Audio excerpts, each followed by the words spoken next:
I'm another year older. Assalamualaikum warahmatullahi wabarakatuh. Perkenalkan, nama saya Monica Bridikma dengan NIM 1916040012 dari akuntansi syariah A. Di sini saya akan menjelaskan apa saja yang saya ketahui tentang sistem pengendalian manajemen. Nah, terlebih dahulu marilah kita tahu apa sih itu sistem pengendalian manajemen. Nah, sistem pengendalian manajemen ini adalah bagaimana manajer mempengaruhi karyawannya bekerja untuk mencapai tujuan perusahaan. Selanjutnya yaitu penyebab adanya sistem pengendalian manajemen. Yang pertama yaitu kurangnya pengarahan.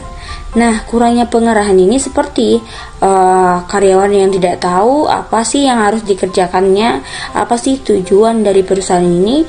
Jadi dengan adanya SPM ini, manajer bisa mengarahkan karyawannya atau menjelaskan apa sih pekerjaannya, apa sih yang harus dilakukan untuk mencapai tujuan perusahaan. Nah, yang kedua yaitu kurangnya motivasi. Nah, karena tidak adanya dorongan atau motivasi dari manajer, maka suatu karyawan ini akan bermalas-malasan. Jadi penyebab adanya SPM ini adalah harus adanya motivasi. Karena adanya motivasi supaya karyawan ini tetap bekerja dengan semangat agar bisa.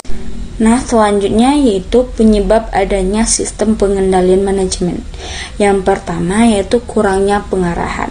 Nah, dari kurangnya pengarahan ini karyawan tidak tahu apa yang akan dia lakukan, apa sih yang harus dia lakukan dengan pekerjaannya supaya mencapai tujuan perusahaan. Jadi adanya SPM ini, manajer bisa mengarahkan karyawannya bekerja sesuai dengan harapan perusahaan agar tercapainya tujuan dari perusahaan tersebut. Yang kedua yaitu kurangnya motivasi. Dengan kurangnya motivasi ini karyawan akan bermalas-malasan karena dia tidak tahu apa yang dia kerjakan.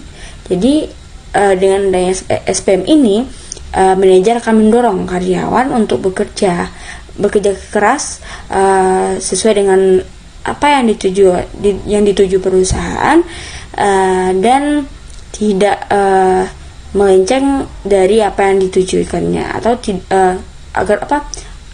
agar tidak terjadi kesalahan dalam mencapai tujuan perusahaan tersebut. Gitu. Dengan adanya dorongan ini, manajer akan bisa mendorong atau mengasih motivasi kepada karyawannya untuk bekerja keras.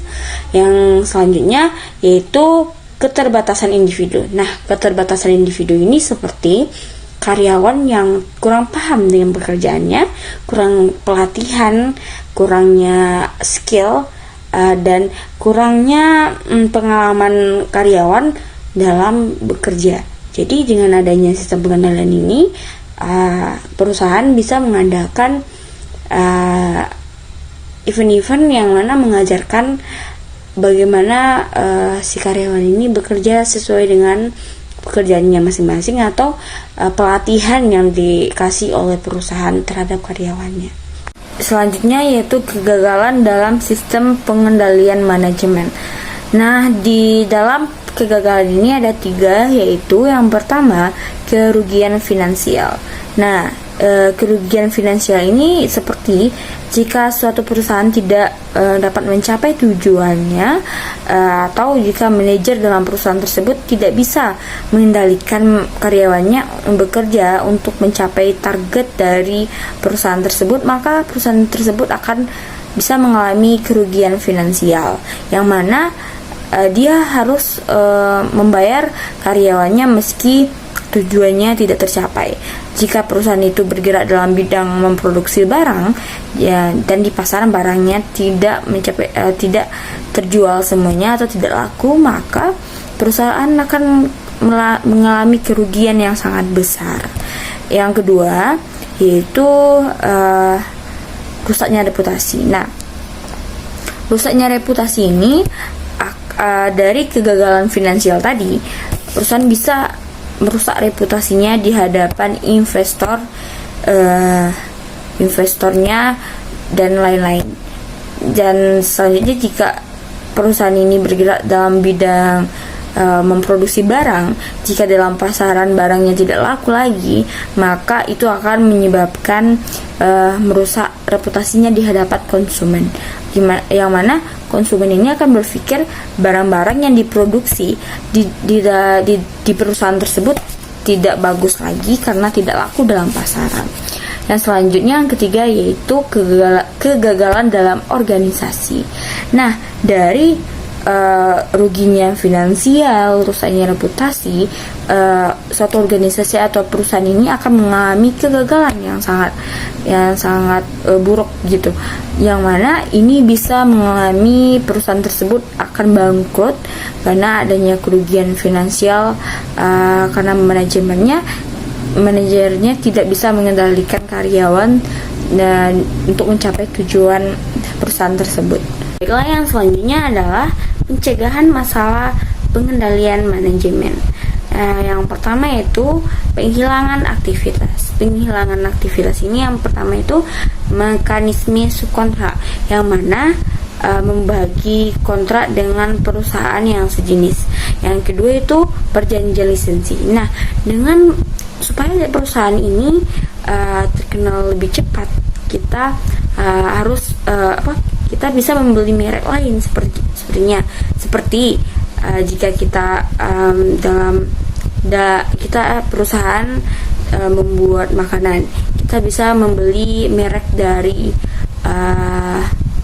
McD atau KFC supaya masakan kita ini atau barang hal yang kita jual ini langsung terjual di pasaran karena merek ini sudah terkenal atau orang akan mengenalnya langsung gitu. Yang selanjutnya yaitu divestasi, yaitu menjadikan aset perusahaan atau menjual aset perusahaan gitu. Jadi jika perusahaan ini mengalami kegagalan finansial, perusahaan dalam mencegahnya bisa menjual asetnya dulu gitu. Yang selanjutnya itu otomatisasi. Otomatisasi ini yaitu perusahaan menggunakan robot atau komputer untuk meminimalisasi pekerjaan di dalam perusahaannya atau mempercepat pekerjaan dalam perusahaannya supaya akurat gitu. Jika kita misalnya mengupload atau upload keuangan dalam kita zaman sekarang kan tidak ada yang menulis laporan keuangan dalam buku lagi, tapi menguploadnya di dalam komputer. Jadi meminimalisasi masalah atau pekerjaan di dalam perusahaan tersebut. Yang selanjutnya desentralisasi, yaitu mengambil keputusan hanya di pusat saja. Seperti jika ada masalah, jika ada sesuatu yang harus diputuskan, keputusan hanya satu orang aja yang memutuskan itu, seperti halnya manajer saja gitu, supaya tidak ada masalah dalam mengambil keputusan tersebut gitu. Yang terakhir yaitu pembagian risiko. Nah, di pembagian risiko ini perusahaan bisa mengasuransikan perusahaannya ke perusahaan asuransi. Jika seandainya perusahaan mengalami kerugian atau kebangkrutan, perusahaan tidak akan begitu banyak mengeluarkan uang gitu, atau tidak terlalu banyak rugi karena telah diasuransikan. Yang selanjutnya kita membahas tentang pembagian pengendalian manajemen. Yang pertama itu pengendalian hasil. Nah, pengendalian hasil ini adalah hal yang difokuskan kepada hasil dari tujuan yang telah ditetapkan. Nah, bentuk dasar dari pengendalian hasil yang pertama yaitu dimensi kerja. Nah, dimensi kerja ini contohnya seperti ruang lingkup kerjanya, apa saja pekerjaan yang dilakukan gitu, sampai batasan dari pekerjaan dia tersebut gitu. Yang kedua yaitu pengukuran kinerja. pengukuran kinerja ini yaitu apakah pekerjaannya baik atau tidak baik untuk perusahaan, apakah pekerjaannya ini atau suatu karyawan ini bekerja dengan giat atau malas-malasan. Itu adalah pengukuran dari kinerjanya.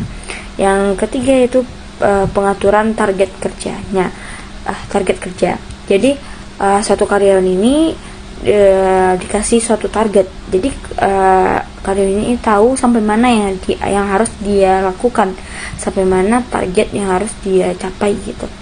Yang selanjutnya itu pemberian imbalan. Nah, jika suatu karyawan ini telah mencapai target, pengukuran kinerjanya bagus dan rajin, maka perusahaan akan mengasih imbalan kepada karyawan tersebut, seperti naik jabatan, naik gaji, dan lain-lain, atau hadiah yang lain yang akan diberikan oleh perusahaan tersebut. Nah, jika pengendalian hasil ini tidak ada, maka suatu perusahaan ini atau suatu karyawan dalam perusahaan ini tidak tahu ruang lingkup pekerjaannya seperti apa aja gitu. Nanti dia ini sebagai keuangan, nanti padahal dia sebagai keuangan, dia mengambil kerjaan dari manajer gitu. Jadi dia itu tidak tahu ruang lingkupnya pekerjaan dia itu apa aja gitu. Yang kedua itu pengukuran kinerja.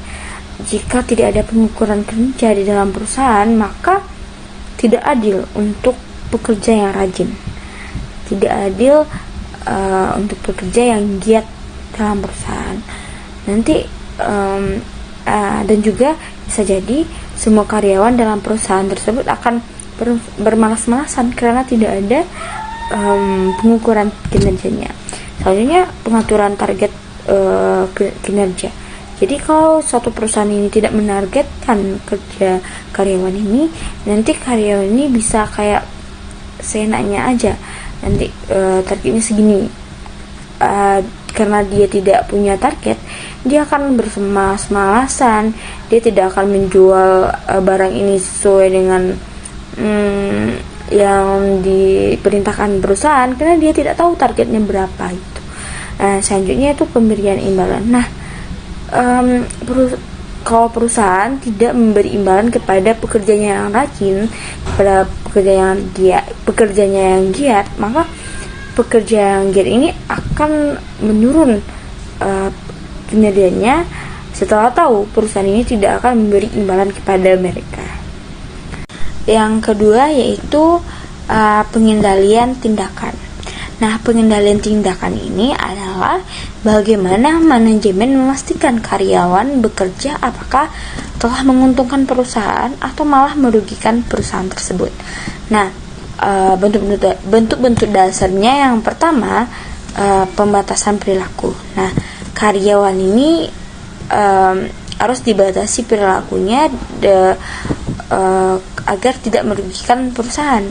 Contohnya karyawan ini tidak bisa secara langsung menemui CEO-nya, harus melalui manajernya atau harus melalui sekretaris dari CEO-nya tersebut. Yang selanjutnya, jika tidak adanya pembatasan perilaku, karyawan yang misalnya duduk di administrasi atau kasir misalnya, nanti dia juga pergi ke tempat gudang. Jadi jika seandainya di dalam gudang ini ada barang yang kehilangan, maka tidak tahu siapa yang harus disalahkan karena tidak adanya satu pembatasan di dalam tindakannya gitu. Yang kedua itu penilaian pratindakan. Nah, penilaian pratindakan ini seperti misalnya suatu perusahaan memiliki proyek. Jadi manajer ini akan menilai dulu siapa sih karyawan yang pantas untuk mengerjakan proyek ini. Jadi dia menilai dahulu karyawannya sebelum karyawannya ini melakukan tindakan tersebut. Yang selanjutnya itu akuntabilitas tindakan. Nah, akuntabilitas tindakan ini adalah pertanggungjawaban. Jadi jika dikasih suatu pekerjaan kepada karyawan tersebut harus bertanggung jawab atas pekerjaan yang diberikannya. Contoh, jika karyawan ini dipertanggungjawabkan untuk membuat proyek tadi, nah karyawan ini harus bertanggung jawab apa yang terjadi dalam proyek tersebut. Yang selanjutnya itu redundansi, yaitu cadangan. Jika karyawan misalnya ada 2 karyawan yang disuruh atau dipertanggungjawabkan untuk melakukan proyek tersebut, namun ada salah satu karyawannya tidak bisa, jadi perusahaan harus adanya cadangan dari karyawan tersebut. Nah, jika pengendalian tindakan ini tidak ada di dalam sistem pengendalian manajemen, maka yang pertama, karyawan akan seenaknya berlaku dalam perusahaan karena tidak adanya batas tindakan yang dibatasi suatu perusahaan tersebut. Yang kedua, perusahaan ini akan mengalami kerugian jika tidak menilai dahulu karyawan mana yang bagus untuk melakukan proyek tersebut. Itu seperti penilaian pratindakan tersebut. Yang ketiga yaitu jika tidak ada akuntabilitas tindakan dalam satu perusahaan, maka karyawan ini akan seenaknya melakukan pekerjaan yang diembankan kepada dia karena dia tidak akan mempertanggungjawabkannya gitu. Yang selanjutnya itu redundansinya. Jika perusahaan ini tidak ada cadangan dari karyawan tersebut, apakah karyawan tersebut sakit atau gimana, karena kalau seandainya ada keadaan yang mendesak, maka perusahaan akan mengalami kerugian juga karena tidak adanya pengganti dari karyawan tersebut. Yang selanjutnya yaitu pengendalian personel. Pengendalian personel ini yaitu apa yang diberikan karyawan kepada perusahaannya, atau bagaimana manajer ini menunjukkan apa yang ia berikan kepada perusahaannya. Nah, bentuk dasar dari pengendalian personel ini yang pertama yaitu seleksi dan penempatan. Nah, jika di suatu perusahaan ini harus ada seleksi dan penempatan karyawannya. Nah, karyawan ini harus diseleksi apakah dia punya skill dalam melakukan pekerjaan dalam perusahaan ini atau tidak. Nah, karyawan ini harus ditempatkan di tempat yang seharusnya dia tempati gitu, sesuai dengan skill yang ia punya. Yang kedua yaitu pelatihan.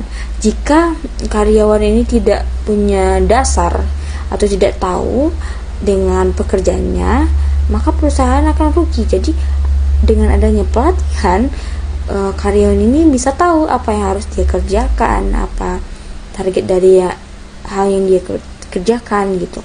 Yang selanjutnya desain pekerjaan, yaitu bagaimana pekerjaan ini didesain agar cepat gitu dan berurutan agar dalam menyelesaikan pekerjaan itu cepat gitu. Jadi bagaimana sih perusahaan ini mendesain sesuatu atau mengurutkan sesuatu agar cepat melakukan pekerjaan tersebut dan tidak memberikan banyak biaya gitu.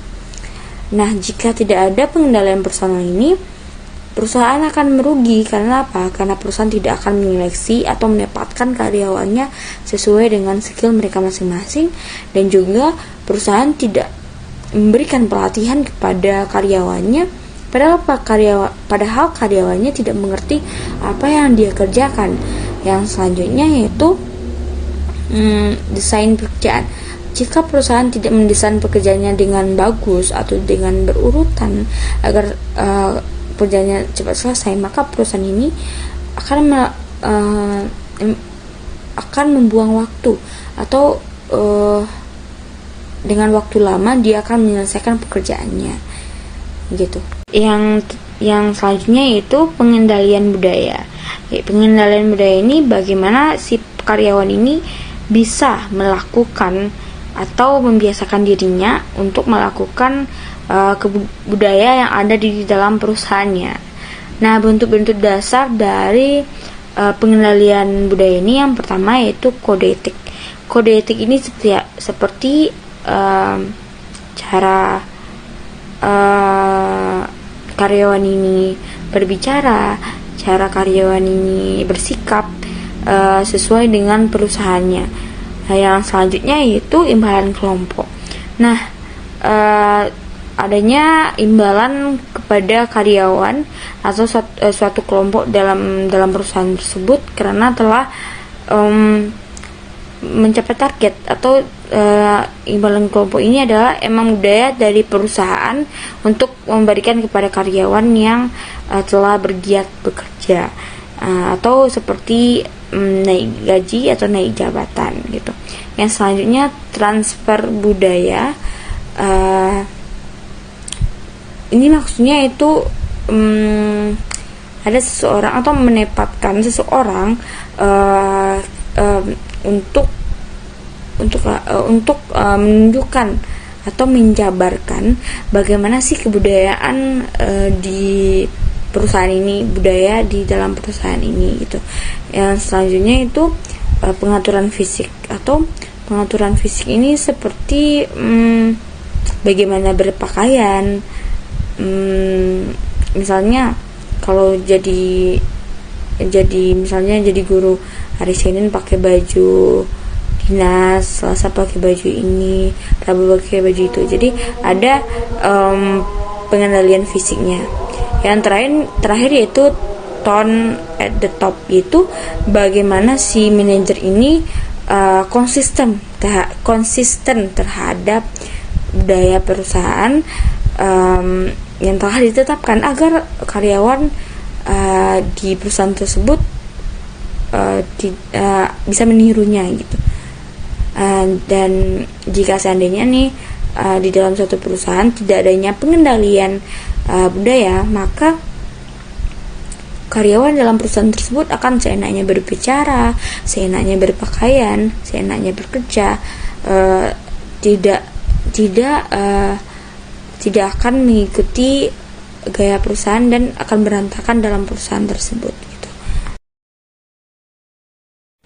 Selanjutnya yaitu ketatnya sistem pengendalian manajemen. Yang pertama itu pengendalian hasil. Nah, agar dikatakan ketat dalam pengendalian hasil ini, dimensi hasil dari dimensi kerja harus sesuai dengan tujuan dan target yang ditentukan perusahaan. Target kinerja harus spesifik dan hasil yang diinginkan harus efektif dikomunikasikan dan diinternalisasi oleh karyawan yang sikapnya bisa dikendalikan. Ketatnya pengendalian hasil yang pertama yaitu kesesuaian. Nah, di dalam kesesuaian ini manajer dan karyawan harus sesuai tujuannya. Apabila manajer tidak terlalu mengerti dengan apa tujuan suatu perusahaan, maka manajer ini akan menyampaikan atau mengarahkan karyawannya tidak sesuai dengan tujuan perusahaan tersebut. Jadi manajer harus benar-benar paham apa sih tujuan dari perusahaan tersebut agar arah yang dituju manajer sesuai dengan tujuan perusahaan untuk mengarahkan karyawannya. Selanjutnya yaitu spesifikasi. Nah, di dalam suatu perusahaan, di dalam pekerjaan harus adanya waktu spesifik. Sampai kapan sih pekerjaan ini harus dilaksanakan, harus sesuai dengan targetnya, dan harus ada spesifik berapa targetnya gitu. Jadi suatu karyawan itu tahu sampai mana yang harus dia kerjakan. Yang selanjutnya yaitu komunikasi dan internalisasi. Nah, target dari apa yang harus dia lakukan harus dikomunikasikan dulu dari manajer ke karyawannya, dan diinternalisasikan kepada mereka yang bisa bertanggung jawab atas skill yang mereka punya gitu. Jadi tanggung jawab ini harus diembankan kepada mereka yang punya skill di dalam pekerjaan tersebut. Selanjutnya yaitu kelengkapan. Nah, kelengkapan di sini maksudnya yaitu perusahaan ini dengan lengkap menerima informasi tentang karyawan tersebut atau dengan tepat mengukur kinerja dari karyawan tersebut agar imbalan yang diberikan kepada karyawan itu sesuai dengan kinerja yang mereka lakukan selama di dalam perusahaan tersebut. Selanjutnya yaitu pengukuran kinerja. Di sini perusahaan harus mengukur kinerja dari karyawan tersebut. Apakah mereka teliti, objektif, tepat waktu, atau giat dalam bekerja gitu. Jadi jika pengukuran kinerja ini tidak sesuai, maka perusahaan tidak akan bisa mencapai tujuannya. Yang selanjutnya yaitu insentif, yaitu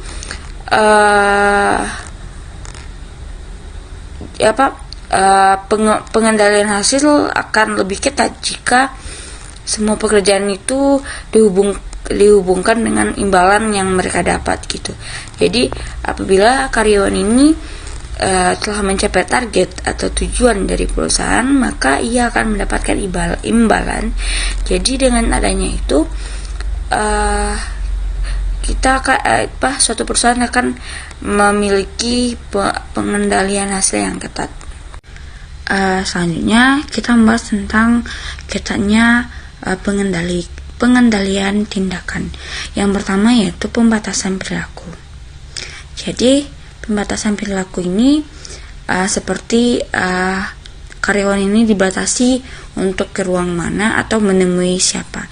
Nah, contoh dari ketatnya ini adalah yang pertama, perusahaan bisa memasang CCTV di perusahaan tersebut. Yang selanjutnya, perusahaan juga bisa memasang atau menempelkan peraturan tertulis dalam perusahaan tersebut untuk pembatasan perilaku tersebut. Selanjutnya yaitu kajian pratindakan. Nah, kajian pratindakan ini perusahaan sebelum mengembangkan tugas kepada karyawannya, yaitu dia akan diseleksi, dia akan diuji dulu apakah skillnya bisa melakukan proyek yang diembankan oleh perusahaan atau tidak gitu. Yang selanjutnya itu akuntabilitas tindakan. Nah, jadi perusahaan ini harus meminta pertanggungjawaban kepada karyawan yang telah dipercaya gitu. Jadi karyawan ini membuktikannya dengan dokumentasi dari acara tersebut bahwasanya acara tersebut telah selesai dia laksanakan sesuai dengan tujuan perusahaan. Selanjutnya yaitu ketatnya pengendalian personel. Nah, ketatnya pengendalian personel ini yang pertama itu perusahaan menyeleksi karyawan yang masuk dan menyeleksi tempat dari kedudukan karyawan tersebut gitu. Jadi tidak adanya kesalahan dalam mengambil suatu karyawan untuk mencapai tujuan perusahaan. Yang selanjutnya itu pelatihan. Pelatihan tersebut bisa untuk menambah wawasan karyawan tersebut terhadap kinerja yang akan dia buat gitu. Selanjutnya desain pekerjaan itu. Dengan desain pekerjaan ini perusahaan akan cepat atau mendesain sesuatu pekerjaan ini supaya pekerjaan ini bisa seperti efektif gitu, dan karyawan bisa sangat mudah untuk mempekerjakannya dan tepat waktu. Selanjutnya yaitu ketatnya pengendalian kultural atau budaya. Nah, pengendalian kultural atau budaya ini ketat yaitu karyawan harus mematuhi bagaimana sikap, cara berbicara, cara berpakaian dalam satu perusahaan tersebut, dan bagaimana sih cara untuk naik jabatan di dalam perusahaan tersebut gitu. Yang selanjutnya, manajer ini harus bisa konsisten terhadap apa yang dia lakukan di dalam perusahaan itu, supaya konsisten terhadap budaya yang telah ditetapkan dalam perusahaan tersebut, supaya bisa ditiru oleh karyawannya. Kenapa tidak ketatnya suatu SPM di dalam perusahaan? Yang pertama, yang disebabkan oleh kurangnya pengetahuan. Yang kedua, kurangnya pengarahan. Yang ketiga, tidak pandainya atau tidak mampunya misi manajer ini dalam menyampaikan tujuan perusahaan kepada karyawannya. Yang selanjutnya adalah keterbatasan individu dari karyawan tersebut. Nah, suatu SPM jika sudah ketat di dalam suatu perusahaan, maka manfaatnya, jika di suatu perusahaan SPM ini semakin ketat, maka akan mempertinggi probabilitasnya untuk mencapai tujuan dari perusahaan tersebut. Dan jika suatu perusahaan tersebut SPM-nya longgar atau tidak ketat, maka akan semakin susah untuk mencapai tujuan dari perusahaan tersebut. Selanjutnya yaitu biaya langsung dan tidak langsung. Nah, biaya langsung dalam pengendalian hasil yaitu pemberian imbalan, yaitu pemberian imbalan ini ada biayanya, yaitu memberikan hadiah, tambah gaji, meningkatnya gaji, atau naik jabatan. Nah, di dalam pengendalian tindakan, yang pertama yaitu dalam pembatasan perilaku, dia akan atau membeli CCTV untuk melihat pembatasan perilaku tersebut. Yang selanjutnya dalam redundansi atau sebagai orang cadangan di dalam perusahaan tersebut gitu. Selanjutnya pengendalian personal, yaitu yang memiliki biaya yang tidak langsung, yaitu pelatihan. Jadi pelatihan ini secara langsung biayanya tersebut untuk diberikan kepada karyawan-karyawannya. Di dalam pengendalian budaya, biaya langsungnya itu pada imbalan kelompok, yang mana perusahaan akan memberikan imbalan kelompok kepada kelompok-kelompok yang berhasil mencapai tujuan perusahaan tersebut.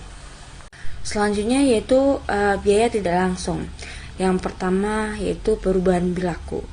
Nah, jadi dalam perubahan perilaku ini, jika seandainya karyawan ini bermalas-malasan, yang awalnya dia bersemangat pada awal bulannya, dan setelah dia tahu di pengendalian hasilnya dia tidak akan mendapat imbalan, maka dia di bulan berikutnya akan bermalas-malasan gitu. Dan juga karyawan ini ada juga perubahan perilaku terhadap pembatasan perilakunya gitu, pembatasan tindakannya gitu. Jadi awalnya dia sudah diberi pembatasan, namun seiring jalannya waktu, dia memiliki perubahan perilaku, akan melanggar batasan-batasan tersebut. Selanjutnya yaitu gamersmanship, yaitu dimana karyawan ini melakukan sesuatu itu tanpa memberikan imbalan kepada perusahaan gitu. Dia sudah giat bekerja, namun hasil kerjanya itu tidak memberikan imbalan kepada perusahaannya. Yang selanjutnya yaitu perilaku negatif. Perilaku negatif ini apabila karyawan ini melakukan hal negatif dalam perusahaan, misalnya adanya percekcokan di antara manajer dan karyawan, sehingga karyawan ini tidak lagi giat bekerja dalam melaksanakan apa yang dituntut oleh perusahaan untuk mencapai tujuannya, sehingga perusahaan ini akan lambat untuk mencapai tujuannya gitu. Contohnya manajernya maunya seperti ini. Namun karyawannya berpikir bahwasannya pekerjaannya udah benar gitu. Namun dengan hal itu mereka berdua akan bercekcok karena tidak kepuasannya manajer terhadap pekerjaan karyawannya. Nah, selanjutnya penundaan pekerjaan. Dengan adanya penundaan pekerjaan ini, maka waktu yang akan dilaksanakan akan dampak waktu yang dilaksanakan akan lebih lama lagi. Jadi secara tidak langsung itu akan memakan biaya yang banyak. Seharusnya waktu dengan segitu bisa memproduksi barang yang lebih banyak lagi. Namun karena penundaan pekerjaan ini, barang yang diproduksi hanya sedikit. Seperti itulah contohnya gitu.